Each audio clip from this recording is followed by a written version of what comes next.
तो पहले हम जीएम काउंटर के बारे में थोड़ा सा बता चुके हैं। तो आज हम जनरल इन्फॉर्मेशन के बारे में बात करते हैं। तो जनरल इन्फॉर्मेशन में है क्या कि इसके थ्रू हम डिटेक्ट कर सकते हैं अल्फ़ा पार्टिकल्स को, बीटा पार्टिकल्स और गामा और एक्स रेडिएशंस को। इस ट्यूब के अंदर फिल होती है हमारी इंडिविजुअल आयनाइजिंग इवेंट्स। ठीक है, गैस फिल डिवाइस है ये एक तरह से। और जब ये इनेबल होता है तो हम क्या करते हैं, नंबर ऑफ़ पल्स को काउंट करते हैं किसी भी रेडियो एक्टिव मटेरियल्स का। तो रेडियो एक्टिव मटेरियल जैसे कि है यूरेनियम, थोरियम्स, इनसे जो रेडिएशंस निकलती हैं तो इनको हम काउंट करते हैं। तो जीएम ट्यूब क्या कंसिस्ट करती है बेसिकली, ये जीएम ट्यूब कंसिस्ट करती है इलेक्ट्रोड, जो पॉजिटिव पोटेंशियल होता है जिसे हम कहते हैं एनोड कहते हैं, और इसके सराउंडेड जो मेटल सिलेंडर्स होता है उसे हम क्या कहते हैं, नेगेटिव पोटेंशियल्स कहते हैं। कैथोड जो इसका पार्ट इन्वेलप होता है किससे, इनक्लोज में ग्लास इन्वेलप। और ये एक ionising events are initiated by जैसे क्वांटा और पार्टिकल और entering the tube other through the window. जो क्वांटा और पार्टिकल्स हैं वो एंटर करते हैं किससे, विंडो से, और जो थ्रू द कैथोड और कोलाइडिंग द गैस मॉलिक्यूल्स। और अब आपको पता ही है जब ये गैस मॉलिक्यूल से कोलाइड करते हैं तो आगे ये पल्स रेट्स की फॉर्म में दिखते हैं। ये गैस फिलिंग की जाती है consist of a mixture one और मोर रेयर गैसेस, जिनको हम कहते हैं क्विंचिंग इवेंट एजेंट। जैसे हमने कहा था आर्गन्स को, है ना, और हीलियम को, इस तरह से गैसेस के बारे में हमने बताया था, तो इनको हम क्विंचिंग एजेंट कहते हैं। ये वेरी इंपॉर्टेंट है क्योंकि ये करंट पल्स को आयनाइज करती हैं जीएम ट्यूब के अंदर। और जो इफ़ेक्ट है क्वेंचिंग का, ये देखने को मिलता है combination of quenching gas properties के लिए, और ये वैल्यू जो है एनोड रजिस्टर्स में काम आती है। तो जो कैपेसिटेंस है जीएम ट्यूब का वो बिटवीन होता है एनोड और कैथोड के, लेकिन ये इग्नोरिंग करा जाता है क्योंकि कैपेसिटिव इफेक्ट को हम जनरल कनेक्शंस में इग्नोर करके रखते हैं, क्योंकि इसका इफ़ेक्ट अभी आगे जाके पता लग जाएगा कि हम कहाँ पे इसका यूज़ करते हैं। तो जनरली वैसे हम कैपेसिटेंस जो एनोड होता है कैथोड के बिटवीन एक कैपेसिटेंस लगाते हैं। ठीक है, अब बात करते हैं ऑपरेटिंग कैरेक्टरिस्टिक्स की। ऑपरेटिंग कैरेक्टरिस्टिक्स क्या होता है दोस्तों, उसमें हम फाइंड करते हैं इसका ग्राफ किसके बिटवीन, काउंट रेट पर सेकेंड और अप्लाइड वोल्टेज के बिटवीन। तो सबसे पहले हमारे पास आता है स्टार्टिंग वोल्टेज। तो फिगर 4 में हम देखेंगे स्टार्टिंग वोल्टेज को होता है क्या है, ये सबसे लोएस्ट वोल्टेज होता है जो हम जीएम ट्यूब में अप्लाइड करते हैं किसके अक्रॉस, एनोड रजिस्टर के अक्रॉस, और फिर हम काउंट पल्स को मेजर्स करते हैं। फिर आता है प्लेटू। प्लेटू क्या है, एक जीएम कैरेक्टरिस्टिक्स है एक तरह से, जैसे हमारे पास कोई कर्व आता है, लेकिन क्या है ये स्टार्ट होता है विद अ कांस्टेंट इरेडिएशंस। जब हमने क्या है, ये हम तब मेजर्स करते हैं जब अप्रोक्सीमेटली 100 काउंट हो जाए, और ये इंडिपेंडेंट होता है अप्लाइड वोल्टेज के। अगला आता है प्लेटू थ्रेशोल्ड वोल्टेज। प्लेटू थ्रेशोल्ड वोल्टेज है क्या, ये एक लोएस्ट अप्लाइड वोल्टेज है। ये स्टेट करता है सेंसिटिविटी ऑफ मेजरिंग सर्किट, कि सर्किट कितना सेंसिटिव है किसी काउंट्स को मेज़र करने के लिए। ठीक, और जब ये स्टार्ट होता है तब हमारे पास एक अलग पिक आती है। Plateau length V2 minus V1, applied voltage over which the plateau region extends. तो रेंज ऑफ अप्लाइड वोल्टेज उनको कहते हैं plateau length. Upper threshold voltage इसको कहते हैं V2। जो हायर वोल्टेज जब अप टू एक्सटेंड करता है तो उसे बोलते हैं हम अपर थ्रेशोल्ड वोल्टेज, और इसके इंक्रीज़ होने पर, अप्लाइड वोल्टेज इंक्रीज़ होने पर ये इंक्रीज़ होता है। प्लेटू स्लोप ये परसेंटेज पर यूनिट पर वोल्ट से डिनोट करते हैं, या the change in count rate over the प्लेटू length, उसे कहते हैं प्लेटू स्लोप। रिकमेंडेड सप्लाई वोल्टेज, ये एक ऑपरेटिंग वोल्टेज है जिसको हम अगर रिकमेंड करते हैं जीएम ट्यूब के लिए प्रेफरेबल, बिकॉज क्यों, क्योंकि ये नॉर्मली चूज़ करता है to be the middle of the प्लेटू।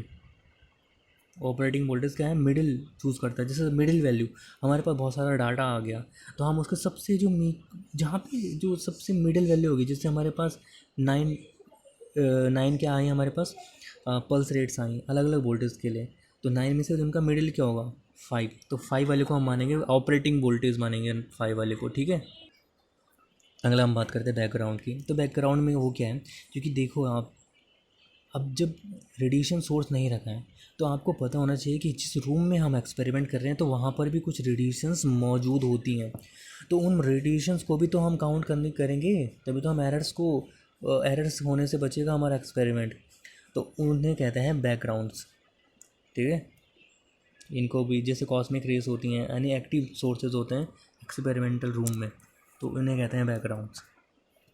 ये आ गया भाई साहब फिगर 4, इसमें हम वी एस की बात कर रहे हैं, वो है starting voltage, V2 minus V1 है प्लेटिव लेंथ, और V0 है ऑपरेटिंग वोल्टेज, और V1 है लोअर थ्रेशोल्ड वोल्टेज, और V2 है अपर थ्रेशोल्ड वोल्टेज। तो ये सब कुछ चमका या नहीं चमका, ग्राफ में दिख रहा है। V2 माइनस V1 करेंगे तो हमारे पास प्लेटिव लेंथ आ जाती है, ठीक है। ये बाकी डिस्चार्ज रीज़न है, जैसे टाइम तक आ जाएगा, V2 तक आ जाएगा तो उसके बाद थोड़ा हमारे पास डिस्चार्ज रीज़न आ जाता है। और ये जो ग्राफ है वो किसके बिटवीन है, काउंट पर second of and versus voltage. जैसे हम बात करते हैं कुछ इम्पोर्टेंट नोट्स की, जो हैं dead time, TR, resolution time, recovery time, TRE। Dead time होता है क्या भाई, ये है कि जब वो टाइम इंटरवल जिसमें डिस्चार्ज रिजल्ट नॉर्मल पल्स, ठीक है, के बाद जो आता है डिस्चार्ज रिजल्ट, उसे हम कहते हैं डेड टाइम। तो ये स्मॉल टाइम इंटरवल है और ये काफ़ी इनसेंसिटिव होता है आयनाइजिंग इवेंट्स में। और मिनिमम टाइम होता है रिसोल्यूशन टाइम। ये क्या टू डिस्टिंक्ट आयनाइजिंग इवेंट्स हैं, इसके थ्रू आप दो आयनाइजिंग इवेंट्स को डिस्टिंक्ट कर सकते हैं, इसे कहते हैं रिजोल्यूशन टाइम। और ये काफ़ी इंडिपेंडेंटली होता है और सेपरेट होता है। Next time minimum time interval है ये भी, रिकवरी टाइम, लेकिन between the initiation of a normal size pulse and the initiation of next pulse. तो एक नॉर्मल साइज पल्स और इनिशिएटेड पल्स, नेक्स्ट पल्स के बिटवीन आप इसको क्या कर सकते हैं, देख सकते हैं। देखते हैं फिर ग्राफ 5 में, ये रहा TR, TD, TR, TRE, ठीक है। और minimum signal detected by circuit और specific percentage of maximum signals. ये ग्राफ हमारे पास है GM पल्स आउट और टाइम बेस के between. Anode resistor, very very important points, because anode resistors करता क्या है कि अगर हम आपके एनोड रजिस्टर्स को देखें तो ये इंडिकेट करता है मेजरिंग सर्किट और हायर। लेकिन अगर ये decreasing the value of anode register, अगर एनोड रजिस्टर की वैल्यू डिक्रीज़ होती है तो उसकी वजह से क्या डिक्रीज़ होगा, न बल्कि डेड टाइम डिक्रीज़ होगा बल्कि प्लेटिव लेंथ भी डिक्रीज़ हो जाएगी। जो हमारी V2 माइनस V है ना वो पास पास आ जाएंगे, तो हमें V0 कहाँ से मिलेगा भाई। तो डिक्रीज इस रेजिस्टेंस को कम करने के लिए जो एक लिमिटिंग वैल्यू होती है ये काफ़ी अफेक्टेड हो जाती है। तो इसलिए हम क्या करते हैं, एनोड रजिस्टर्स को डायरेक्टली ना कनेक्टेड करते हैं, anode connectors of the tube ensure parasitic capacitance. एक पैरासिटिक कैपेसिटेंस लीड करता है इसे। अब पैरासिटिक मीन्स क्या होता है, जो होते हैं लेकिन दूसरे को नुकसान नहीं पहुंचाते। अरे जैसे तुमने देखा होगा यार, जूं पड़े होते हैं सिरों में, तो वो क्या करते हैं, वो होते हैं लेकिन किसी को इफ़ेक्ट नहीं पहुंचाते, है ना, अपना खाना बनाते रहते हैं खुद। परजीवी, तो ये परजीवी संधारित्र है कैपेसिटेंस है। तो लोड ऑन ट्यूब, तो जब ट्यूब में लोड आ जाता है तो ये क्या करता है, इंक्रीज़ कर देता है कैपेसिटेंस को, और जब इंक्रीज़ हो जाता है कैपेसिटेंस लोड तो ये इंक्रीज़ करता है पल्स एम्पलीट्यूड को। जब पल्स एम्पलीट्यूड बढ़ता है तो पल्स ड्यूरेशन बढ़ता है, तो पल्स ड्यूरेशन बढ़ेगा तो डेड टाइम बढ़ेगा, डेड टाइम बढ़ेगा तो प्लेटिव स्लोप बढ़ जाएगा। आया कि नहीं आया, ठीक। तो इसके बाद जब ये बढ़ जाता है तो जनरली शंट कैपेसिटेंस जो होता है वो काफ़ी हाई होता है, 20 पिकोफैरेड्स का। तो मैं अगर ये डिस्ट्रॉय हो गया ट्यूब में तो ये काफ़ी, but lower values are also dangerous. तो पर लेकिन हम इससे कम वैल्यू भी अगर यूज़ करते तो काफ़ी डेंजरस हो सकता है। तो जनरली किस तरह का कैपेसिटर यूज़ करेंगे, 20 पिकोफैरेड्स, ठीक। यह है maximum count rate bro. Maximum count rate होता है अप्रॉक्सीमेटली 1/TD होता है। 1/TD मतलब डेड टाइम, सिंपल। और रिकमेंडेड करता है count rate adjust to a value in a linear part. Tube sensitivity, extremely high dose rates. जो हमारी ट्यूब होती है वो रिकमेंडेड करती है मैक्सिमम्स काउंट्स को।